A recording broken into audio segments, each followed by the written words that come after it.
Buongiorno, dobro jutro, guten Morgen, buondì. Allora voi us fas queste domande. Domandaisi, io, qui so io? Vi ho detto che la risposta in lavoro è difficile. Se tu dici che tu sei i pensieri, i sentimenti che tu hai, vi ho che i pensieri se passano, i sentimenti anche, e tu resti. Se tu dici che tu sei il corpo che tu hai, io ti dico che tu non sei un cadavere, non tu sei come il corpo.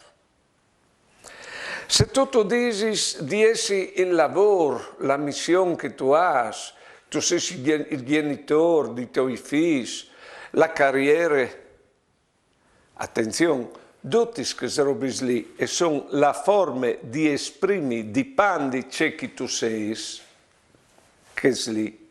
E se c'è qualcuno che si identifica col mistero che fa, col può scalare la società, in pratica non fa altro che metti il boost perché non sa qui che è lui, si identifica con ciò che vede in chi altri.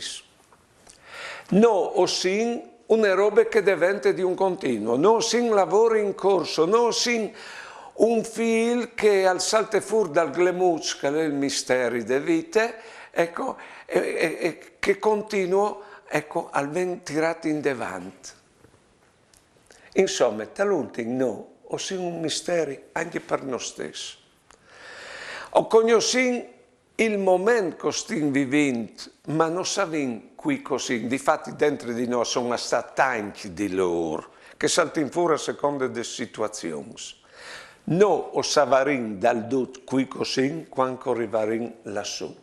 Intanto, così che ci di dire che famose frase che se di fate la tua volontà, così plan planchin, o venim a scoviarci qui così in base a ciò che lui ha pensato quando si sta in bastis dei nostri genitori.